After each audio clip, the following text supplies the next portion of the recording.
आज हम integration, basic integration समझेंगे क्या होती है, क्योंकि इंटीग्रेशन के बिना आप लोग अब और क्वेश्चंस जो हम डेरिवेटिव्स के और इंटीग्रल्स के, average velocity, average speed, instantaneous velocity, instantaneous speed, acceleration, इनके क्वेश्चंस आप नहीं कर पाएंगे। सो इंटीग्रेशन का आज मैं पहले इंट्रोडक्शन दे रहा हूं, जरा तमीज से देखिए इसका मतलब क्या है। I give you time to copy, पहले समझने पे ध्यान देंगे। Integration itself is a very big topic. दीदी सामने ध्यान दो। Integration is a very, phone का तेरा बैग में है ना, बैग में डाल। Integration is a very big topic. Integration is a very big topic. It's a huge topic of class 12 maths. In physics, when we use a very basic integration initially. So हम लोग आज basic integration की बात करेंगे कि होता क्या है, अप्लाई कब करना होता है, कैसे करना होता है और क्या फॉर्मूलाज यूज करने होते हैं। आज हम उस बेसिक की बात करेंगे। बेसिक इंटीग्रेशन में मतलब समझिए पहले, अगर हम डेरिवेटिव की बात करते हैं, मैंने बोला D by D x of F x, लिखना नहीं, टाइम दूंगा, यह आया जी एक्स। मतलब अगर आप इस फंक्शन को डिफरेंशिएट करते हो, सपोज आपके पास एक दूसरा फंक्शन आ गया, आपने इस फंक्शन को डिफरेंशिएट किया और आपके पास ये फंक्शन आ गया, यही मतलब होता है। मैं एक एग्जांपल के साथ साथ ले लेता हूं। फॉर एग्जांपल, मैंने D by D x of x square किया तो मेरे पास रिजल्ट क्या आता है, 2x, राइट। फंक्शन fx की जगह है एक्स स्क्वायर, gx की जगह हो गया 2x। किसी एक चीज को डिफरेंशिएट किया, कोई दूसरा फंक्शन आया। अब इसको हम उल्टा करते हैं, मतलब इसको रीअरेंज करते हैं। ये जो dx है इसको क्रॉस मल्टीप्लाई कर दो, और ये जो d है इसको नीचे ले जाओ। जब ये d को नीचे ले जाएंगे तो ये बन जाता है integral. 1 upon derivative, 1 upon differentiation. Differentiation का उल्टा इज इंटीग्रेशन। मतलब एक को डिफरेंशिएट कर रहा हूं, दूसरा आ रहा है, तो दूसरे को इंटीग्रेट करूंगा तो पहला आ जाएगा। मतलब अगर मैं एक्स स्क्वायर 2x को इंटीग्रेट करता हूं तो मेरे पास एक्स स्क्वायर आएगा। आप कहोगे सर 2x के साथ आपने dx क्यों लिख दिया? क्योंकि जिसको डिफरेंशिएट करते हो साथ में ये dx जरूर आएगा। ये देखो, क्रॉस मल्टीप्लाई करो, 2x dx अपॉन डी क्या बन गया, इंटीग्रल। ये सांप जो बनाया ये इंटीग्रल का साइन है। ठीक है, बात समझ में आ गई। मतलब अगर किसी एक फंक्शन का डिफरेंशिएशन कोई दूसरा फंक्शन है तो दूसरे फंक्शन का इंटीग्रल क्या होगा, पहला फंक्शन। ये बात क्लियर। अब जरा ध्यान देना, लिखना नहीं अभी, समझने पे पूरी चेष्टा कीजिए। सपोज करो मैं D by D x of x square plus 3 लिखता हूं, आंसर कितना आएगा? आंसर कितना आएगा? 2x। 3 का डेरिवेटिव क्या होता है आजकल? 0। एक्स स्क्वायर प्लस 3 का डेरिवेटिव क्या हो गया? 2x। अच्छा जी, इसी कंसेप्ट के हिसाब से I may write integration of 2x dx is equal to x square plus 3। लिख सकता हूं ना? लिख सकता हूं ना, यही कॉन्सेप्ट के हिसाब से कि अगर एक का डिफरेंशिएशन दूसरा है तो दूसरे का इंटीग्रेशन पहला होगा। अच्छा, अगर मैं D by D x of x square minus 5 लिखता हूं, इसका आंसर क्या आएगा? 2x। मतलब इसी के हिसाब से, यही जो मैंने कॉन्सेप्ट बताया, इसी कॉन्सेप्ट के हिसाब से इंटीग्रेशन ऑफ 2x dx आपके पास आ गया एक्स स्क्वायर माइनस 5। हाँ, एक ही क्वेश्चन मल्टीपल आंसर। एक ही क्वेश्चन है, integration 2x dx, answer x square भी हो सकता है, एक्स स्क्वायर प्लस 3 भी हो सकता है, एक्स स्क्वायर माइनस 5 भी हो सकता है कि नहीं? लॉजिकली ये बात समझ में आती है। इस टाइप की इंटीग्रेशन को बोलते हैं इनडेफिनिट इंटीग्रेशन। इनडेफिनिट इंटीग्रेशन में इंटीग्रेशन ऑफ 2x dx जब भी हमारे पास आया तो हम इसके लिखेंगे एक्स स्क्वायर, साथ में लिखेंगे c। ये c है, इसको बोलते हैं इंटीग्रेशन कांस्टेंट। ये कुछ भी हो सकता है, हमें नहीं पता। ये कुछ भी हो सकता है, ये 0 भी हो सकता है, ये 1 भी हो सकता है, ये 2 भी हो सकता है, ये 3 भी हो सकता है, ये -5 भी हो सकता है, ये -500 भी हो सकता है, +300 भी हो सकता है। इसीलिए इसको नाम दिया इनडेफिनिट। समझ में आई बात? ये बात समझ में आई? ये हो गया बेसिक मतलब इंटीग्रेशन का। अब फॉर्मूला कौन से यूज होंगे? पहला formula integration of x to power n dx, इसका फॉर्मूला होगा x to power n+1 upon n+1, साथ में आ जाएगा हमारा वही चमन प्लस सी जरूर आएगा विच इज इंटीग्रेशन कांस्टेंट। जैसे सपोज करो मेरे को करना है इंटीग्रेशन ऑफ x² dx, तो n की जगह क्या हो गया 2, फॉर्मूला क्या बनेगा x to power 2+1 upon 2+1 plus C. मुझे करना है इंटीग्रेशन ऑफ √x dx, क्या फॉर्मूला बना x टू पावर 1/2 है, ये 1/2 + 1 अपॉन 1/2 + 1 प्लस सी। मैंने करा इंटीग्रेशन ऑफ 1/x³ dx, ये हुआ x to power -3, x to power -3 क्या इंटीग्रल बना x टू पावर -3 + 1 -3 + 1 प्लस सी, मतलब -1/2x² प्लस सी। यही t की टर्म्स में ही हो सकता है, फॉर्मूला सेम रहेगा। मतलब मैं integration of t to power n dt इसको लिखूंगा t to power n+1 upon n+1 plus C. x की जगह t है सिर्फ हर जगह। जैसे integration of t to power 7 dt, formula बनेगा t to power 7+1 upon 7+1 plus C. Integration of t to power 8/5 dt, ये हो गया t to power 8/5 + 1 upon 8/5 + 1 plus C. यहां तक समझ में आता है? इतना बेसिक समझ में आता है? क्लियर? श्योर? इसके एक पहला फॉर्मूला हो गया ये। इसी से एक और फॉर्मूला निकलता है, इंटीग्रेशन ऑफ कांस्टेंट। कांस्टेंट बाहर आ जाता है, इंटीग्रेशन dx हो जाएगा। इंटीग्रेशन ऑफ dx होता है x। कैसे इंटीग्रेशन dx x कैसे है? ध्यान दो, इंटीग्रेशन ऑफ dx को क्या लिख सकते हो? Integration x to power 0 dx, anything to power 0 is 1 ना, तो 1 को मैं x टू पावर 0 लिख सकता हूं। x टू पावर 0 का इंटीग्रेशन क्या हुआ? x to power 0 + 1 upon 0 + 1 plus सी, मतलब x प्लस सी। तो कांस्टेंट इंटीग्रल से बाहर आ जाता है। ये अभी रूल की फॉर्म में लिखवा दूंगा, अभी रुक जाओ। ये बात समझ में आती है? तो आपको इसमें क्या ध्यान रखना है? पहला फॉर्मूला ये वाला, दूसरा इंटीग्रेशन ऑफ dx। ये दो फॉर्मूलाज हो गए सबसे पहले। इंटीग्रेशन ऑफ बना कैसे? हर बार ऐसे नहीं करोगे, डायरेक्ट लिखोगे। इंटीग्रेशन dx क्या होगा? x। इंटीग्रेशन dt क्या होगा? t। मतलब अगर कभी आ जाए integration of dt, integration of dt का मतलब क्या हुआ? सीधा t plus c, t to power 0 dt। समझ में आया? क्लियर? तो पहला फॉर्मूला क्या है आपका? Integration of x to power n dx, relation is x to power n+1 upon n+1 plus C. Integration of t to power n dt की form में बोलूंगा तो t to power n+1 upon n+1 plus C. Integration of dx बोलूंगा x, integration of dt बोलूंगा t। बाकी सारे relations वही हैं जो डेरिवेटिव्स में थे। डेरिवेटिव्स में पहला रिलेशन आपने कौन सा पढ़ा था? ट्रिग्नोमेट्री में साइन का डेरिवेटिव, यहां पे कॉस का इंटीग्रल क्या हो जाएगा? साइन।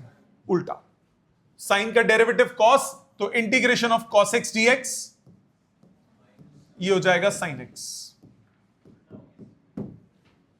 कॉस का डिफरेंशिएशन क्या था?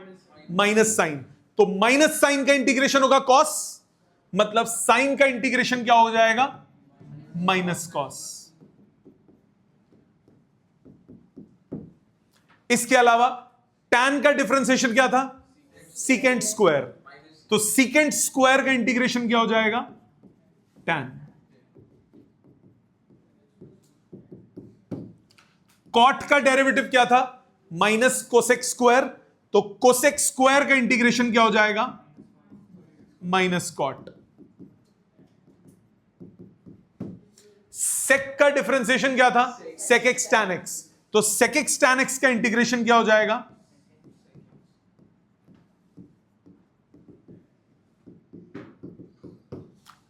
कोसेक का डिफरेंशिएशन क्या था? Minus cosec x cot x. तो कोसेक एक्स कॉट एक्स का इंटीग्रेशन क्या हो जाएगा?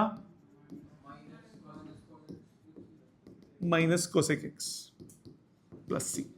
इसमें ज्यादा काम के कौन से आएंगे? पहले दो, ये सबसे ज्यादा यूज होंगे। यूज ये भी हो सकते हैं पर ज्यादा यूज फर्स्ट टू होंगे, साइन और कॉस के। इसके अलावा और कौन कौन से पढ़े थे? लॉग के पढ़े थे आपने। लॉग एक्स का डिफरेंशिएशन क्या था? लॉग एक्स का था 1 अपॉन एक्स। लॉग एक्स का था 1 अपॉन एक्स। लॉग एक्स का था 1 अपॉन एक्स। पाजी इधर ध्यान दे दे, ज्यादा अच्छा। लॉग एक्स का डेरिवेटिव क्या था? 1 अपॉन एक्स। तो यानी 1 अपॉन एक्स का इंटीग्रेशन क्या होगा? Log x. बहुत काम आएगा। Integration of 1 upon x d x, ये होता है नेचुरल लॉग ऑफ एक्स। बच्चे कहते हैं सर एक बात बताओ, 1 अपॉन एक्स को तो एक्स टू पावर माइनस 1 लिख सकते हैं, तो पहला फॉर्मूला क्यों ना लगाएं? नॉट डिफाइंड आ जाएगा। X to power minus 1 plus 1 upon minus 1 plus 1, denominator में 0 आ गया, नहीं चलेगा। सो 1 अपॉन एक्स एक स्पेशल केस है, इसमें आपको लॉग याद रखना पड़ेगा। बाकी सब में एक्स टू पावर एन चल जाएगा। खुद सोचो ना, अगर मैं इसको लिखता हूं x to power minus 1 d x, तो ये बन जाएगा x to power minus 1 plus 1 upon minus 1 plus 1, denominator में 0 आ गया, नॉट डिफाइंड। तो 1 अपॉन एक्स का इंटीग्रेशन आप क्या लिखोगे? Log x. इसके अलावा e टू पावर एक्स का डिफरेंशिएशन क्या था? e to power x. तो e टू पावर एक्स का इंटीग्रल भी क्या होगा? e to power x. Got it? तो ये तो थे बेसिक फॉर्मूलाज। पहला बेसिक फॉर्मूला दोबारा से, integration of x to power n d x. क्या फॉर्मूला है? X to power n plus 1 upon n plus 1। X to power n plus 1 upon n plus 1, चमन चिंदी सब में आएगा। Integration of t to power n dt, क्या formula है? T to power n plus 1 upon n plus 1। Integration of dt t, integration of dx x, integration of sin x minus cos x, integration of cos x plus sin x, integration of secant square x tan x, integration of cosec square x minus cot x, integration of sec x tan x sec x, integration of cosec x cot x minus cosec x, integration of e to power x e to power x, integration of 1 upon x dx log x। Tips पे होने चाहिए formulas. जितने ज्यादा याद होंगे उतना जल्दी होगा। 99% क्वेश्चंस में पहला फॉर्मूला और जो साइन और कॉस मैंने लिखे, ये तीन फॉर्मूला सबसे ज्यादा यूज होते हैं। सी की कोई भी वैल्यू हो सकती है, अभी निकालना सीखेंगे। सी की वैल्यू भी निकालेंगे, फिजिक्स में निकालेंगे। ये मैथमेटिक बेसिक्स बता रहा हूं। जब इसको यूज करेंगे फिजिक्स में तो मैं सी की वैल्यू निकालना भी सिखाऊंगा। हर क्वेश्चन दो तरीके से हो जाता है। ये जो हम पढ़ रहे हैं ये है डेफिनेट इंटीग्रेशन, एक होता है इनडेफिनेट इंटीग्रेशन। सॉरी, ये जो पढ़ा ये इनडेफिनेट है, एक होता है डेफिनेट, वो भी आज पढ़ेंगे। फिजिक्स के सारे क्वेश्चन डेफिनेट से भी हो जाते हैं, इनडेफिनेट से भी हो जाते हैं। दोनों से करके दिखाऊंगा हर क्वेश्चन को, डेफिनेट से भी इनडेफिनेट से भी। जो तुम्हें अच्छा लगे अप्लाई कर देना, ठीक है? यहां तक बात समझ में आई?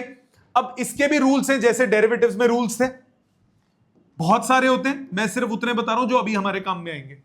कुछ बेसिक रूल्स।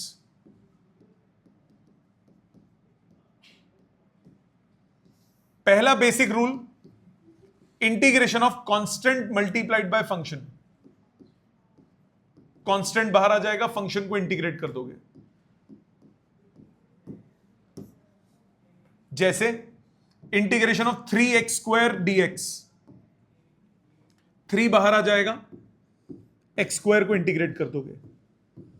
x स्क्वायर का integration x to power 2 plus 1 upon 2 plus 1 plus c।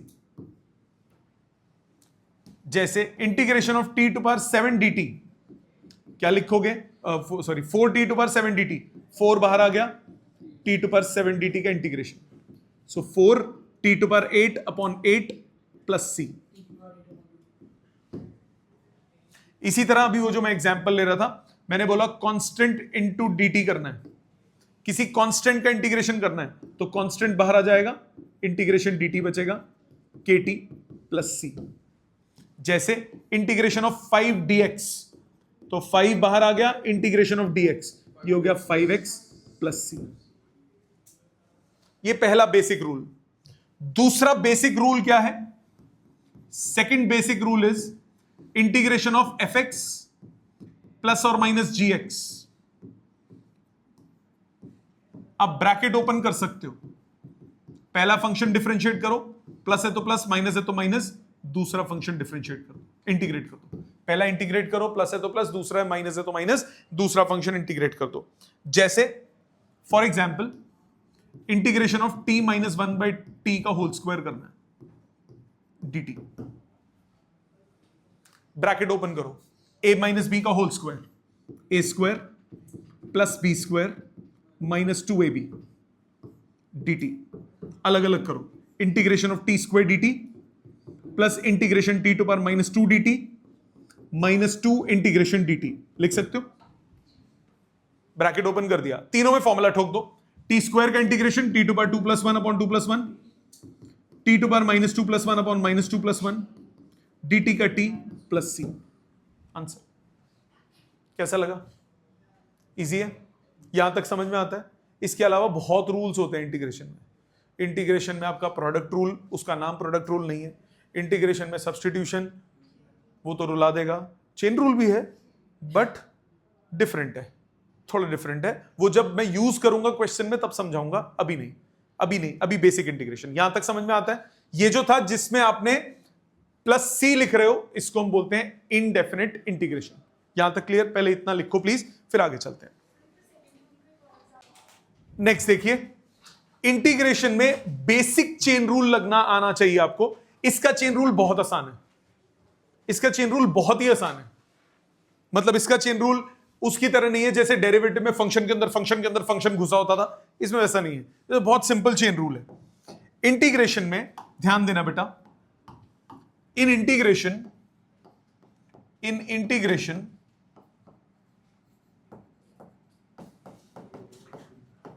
chain rule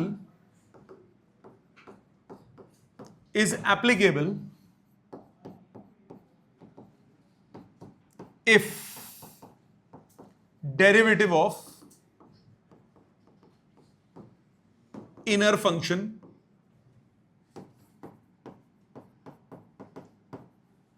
is constant। अंदर वाले फंक्शन, जैसे फंक्शन के अंदर दूसरा फंक्शन होता है, तो वो जो अंदर वाला फंक्शन है अगर उसका डेरिवेटिव कांस्टेंट है तो चेन रूल लगेगा। And we divide with the derivative of inner function. अंदर वाले फंक्शन के डेरिवेटिव से क्या करते हैं? डिवाइड करते हैं। जैसे, समझो ध्यान से, जैसे इंटीग्रेशन ऑफ 2x प्लस 3 का होल पावर 5, जैसे डेरिवेटिव में करते थे, इसको x सोच लो, x टू पावर n, बिल्कुल वैसे ही करना है। इसको x सोच लो, इसका इंटीग्रल क्या हो गया? x to the power n plus 1 upon n plus 1, मानते हो? साथ में जिसको सोचा उसके डेरिवेटिव से अब मल्टीप्लाई नहीं करेंगे, क्या करेंगे? डिवाइड कर देंगे। इसका डेरिवेटिव क्या है? 2, उससे कर देंगे डिवाइड। ये 2 कहां, सी तो आएगा ही आएगा।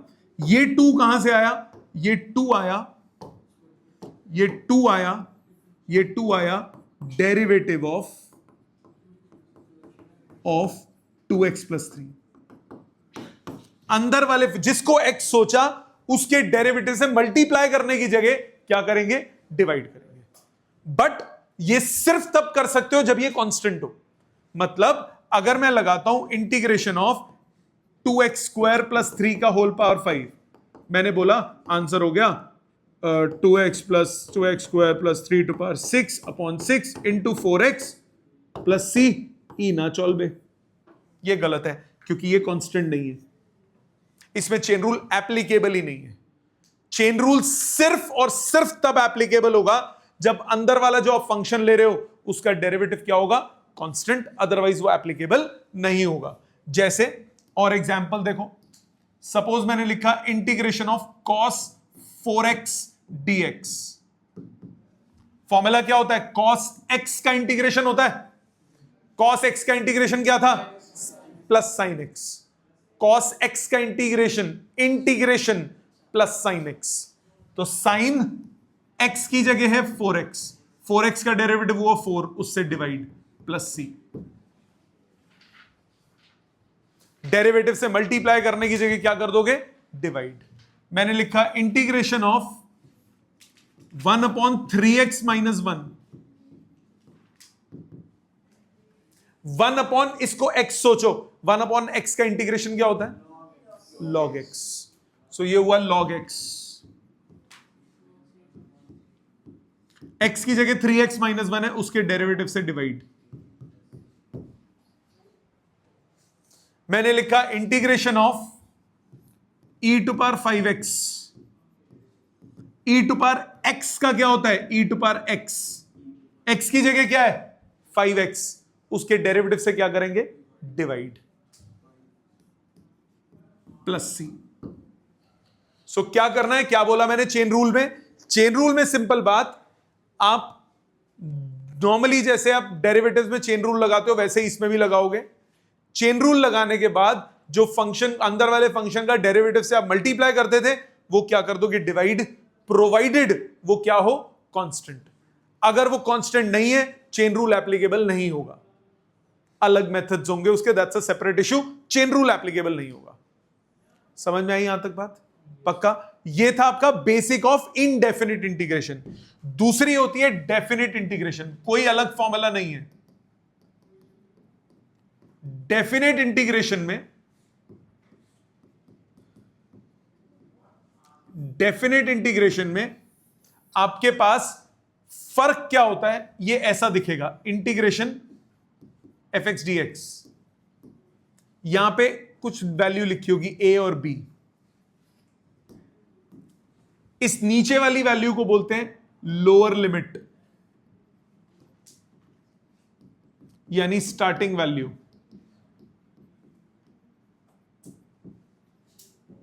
इस ऊपर वाली वैल्यू को बोलते हैं अपर लिमिट, मतलब एंडिंग वैल्यू। नीचे वाली वैल्यू क्या कहलाती है? Lower limit. ऊपर वाली वैल्यू क्या कहलाती है? Upper limit. Starting value, ending value. In definite integration में we do not use integration constant. Integration constant नहीं यूज होता। फॉर्मूला सेम रहेगा, फॉर्मूला सेम रहेगा, फॉर्मूले में कोई फर्क नहीं है। जैसे फॉर एग्जाम्पल आपको बोला integration of x square d x, limit लिख दी 1 से 3 तक। ये डेफिनेट का क्वेश्चन है। इनडेफिनेट के क्वेश्चन में और डेफिनेट में क्या फर्क होगा? इनडेफिनेट में ऐसे ऊपर नीचे कुछ नहीं लिखा होगा, डेफिनेट में ऐसे ऊपर नीचे लिखा होगा। ये इनको बोलते हैं limits, lower limit, upper limit. अगर लिमिट्स नहीं लिखी मतलब वो इनडेफिनेट का क्वेश्चन है, अगर लिमिट्स लिखी है मतलब वो किसका क्वेश्चन है? डेफिनेट का। एक्स स्क्वायर के इंटीग्रेशन का फॉर्मूला क्या होता है? बाई 3। इसमें प्लस सी नहीं आएगा। प्लस सी नहीं आएगा तो क्या आएगा? ऐसे आप ब्रैकेट लगाओगे, यहां लिखोगे वैल्यू 1, यहां लिखोगे वैल्यू 3। अब क्या करोगे? x की जगह पहले डालोगे ऊपर वाली वैल्यू, x की जगह,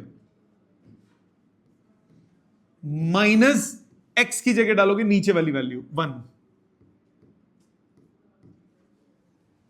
इसको बोलते हैं upper limit minus lower limit.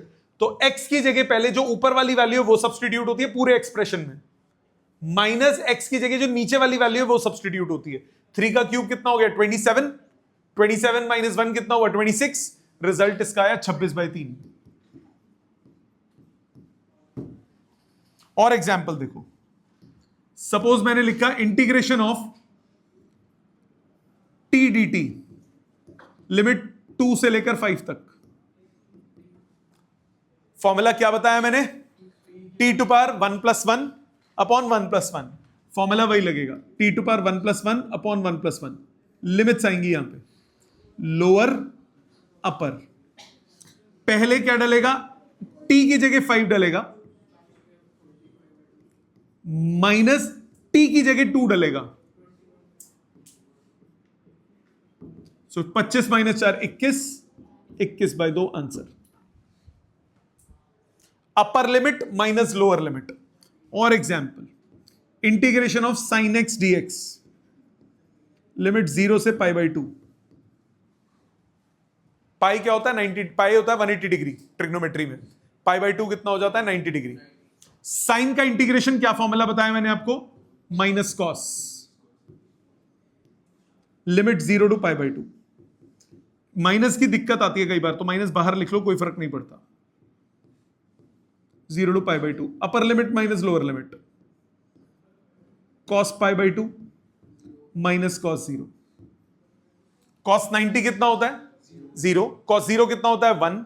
तो ये हुआ माइनस ऑफ 0 माइनस 1, रिजल्ट आया +1। आपको वैल्यू किसकी जगह सब्स्टिट्यूट करनी है? वेरिएबल की जगह। जैसे integration of cos 2x dx, 0 to pi by 4, 0 से 45 डिग्री तक। cos 2x का इंटीग्रेशन, cos का इंटीग्रेशन क्या होता है? Plus sign. cos का इंटीग्रेशन क्या होता है? Plus sign. चेन रूल लगेगा, x की जगह 2x है, उसके डेरिवेटिव से क्या करूंगा? डिवाइड। तो ये हो गया sin 2x by 2, limit 0 to pi by 4। 2 को बाहर ले जाओ, हाफ बाहर ले लो, लिमिट डालो, x की जगह डालो पाई बाई 4, 2 इंटू पाई बाई 4 हो गया पाई बाई 2, माइनस x की जगह डालो 0, 2 इंटू 0 हो गया 0, साइन 90 1, साइन 0 0, रिजल्ट आ गया half into 1 minus 0, that is half. Basic समझ में आया? तो डेफिनेट और इनडेफिनेट में क्या फर्क होता है? इनडेफिनेट में लिमिट्स नहीं होती, डेफिनेट में लिमिट्स होती हैं। इनडेफिनेट में प्लस सी आता है, डेफिनेट में प्लस सी नहीं आता। डेफिनेट में आप अपर limit minus lower limit substitute करते हो। क्लियर यहां तक? पक्का? अब इसके क्वेश्चंस, ये असाइनमेंट के क्वेश्चंस हैं, इसको एक एक करके सॉल्व करते हैं, इसको एक एक करके सॉल्व करेंगे।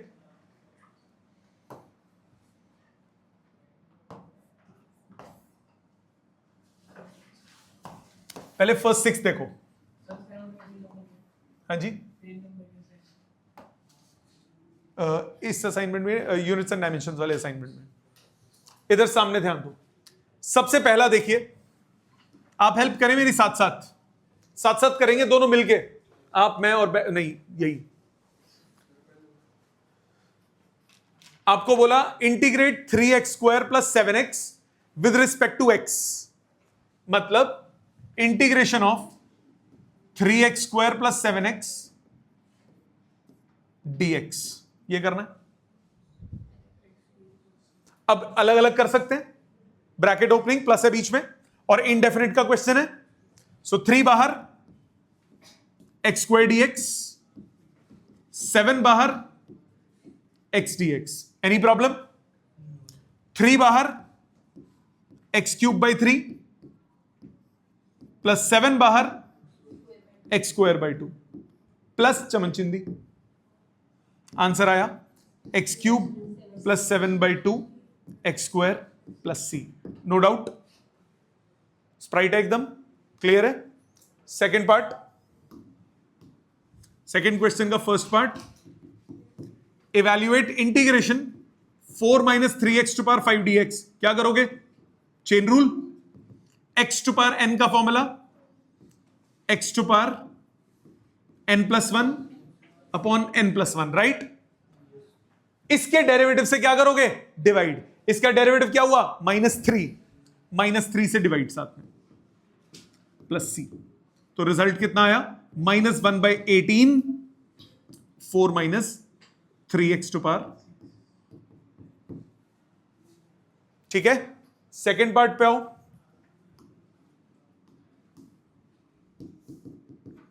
इंटीग्रेशन, ये डिनोमिनेटर में न्यूमरेटर में ले जाओ, 2x + 9 की power -5/2 dx। Again x⁵ n लगेगा, क्या फॉर्मूला होता है? x⁵ n+1 upon n+1, x की जगह 2x + 9 है, 2x + 9 की पावर -5/2 + 1, -5/2 + 1। डिनोमिनेटर में 2x + 9 का डेरिवेटिव क्या हो गया? 2 + c, 2 से 2 काट दो, आंसर आ गया। ठीक, अगले पे आओ, क्वेश्चन 3 पे। Integrate sine x plus cos x, sine x plus cos x dx अलग अलग हो जाएगा। Integration of sine x dx plus integration of cos x dx. Sine का इंटीग्रेशन क्या फॉर्मूला?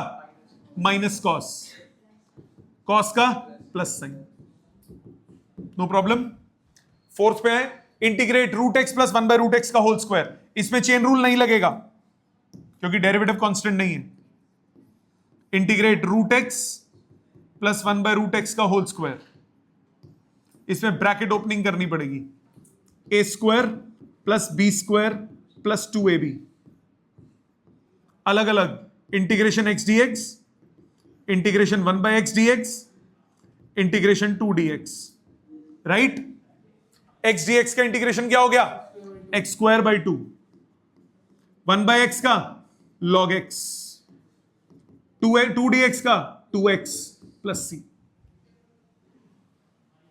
फिफ्थ देखिए, फिफ्थ अभी आपसे ट्रिग्नोमेट्री की आइडेंटिटी लगेगी। Integration of cos square x/2 dx, integration की आइडेंटिटी होती है ट्रिग्नोमेट्री की, cos स्क्वायर थीटा होता है 1 plus cos double angle divided by 2। Trigo में पढ़ोगे 1 plus cos double angle divided by 2, तो कॉस स्क्वायर एंगल कितना हुआ? 1 plus cos double angle x/2 का डबल कितना हुआ? x/2।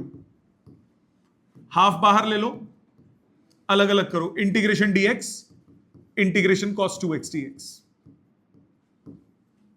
हाफ बाहर है, dx का इंटीग्रेशन x, cos का इंटीग्रेशन साइन, चेन रूल लगेगा, 2 से डिवाइड प्लस c।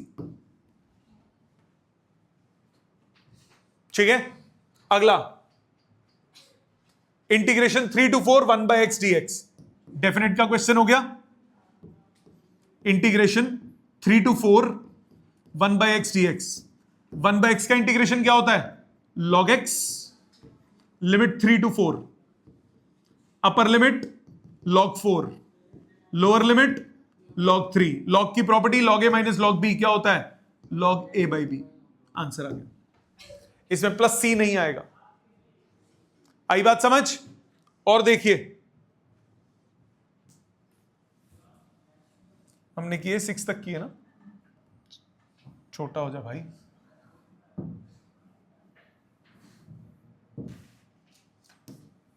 सिक्स के बाद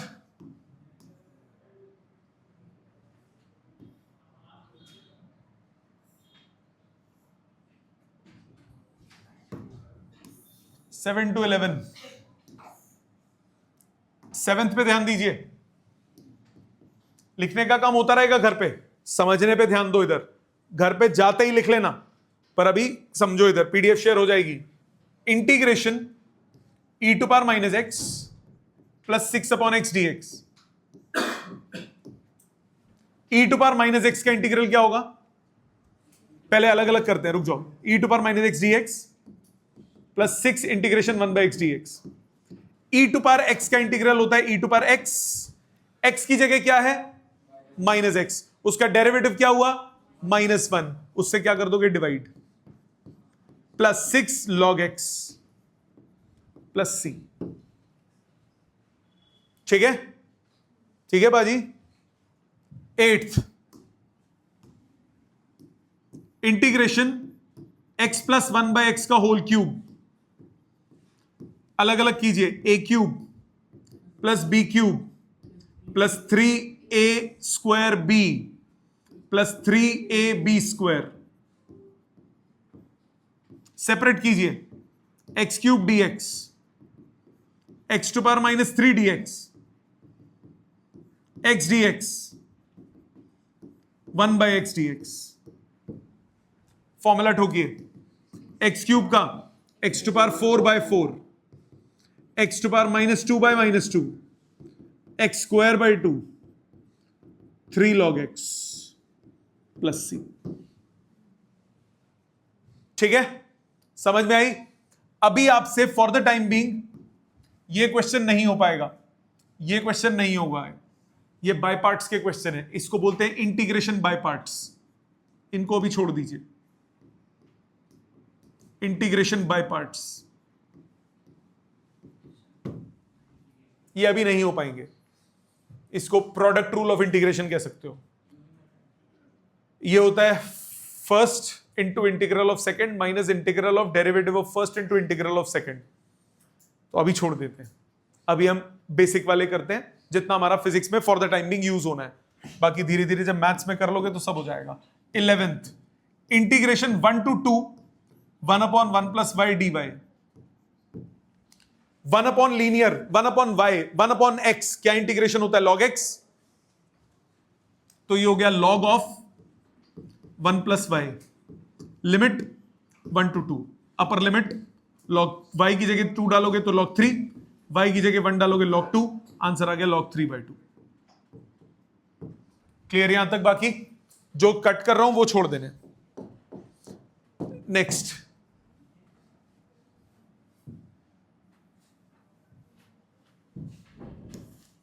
इलेवन तक किए ना डिस्कस, आखिरी क्वेश्चंस।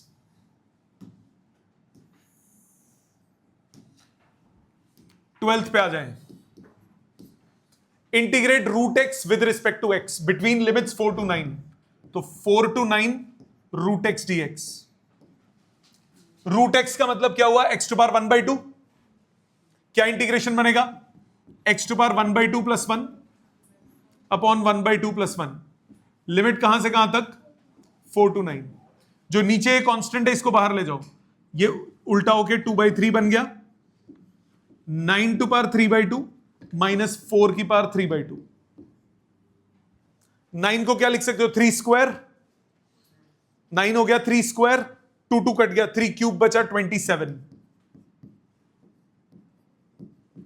4 को क्या लिख सकते हो? 2 स्क्वायर, 2 2 कट गया, बचा 2 क्यूब विच इज 8।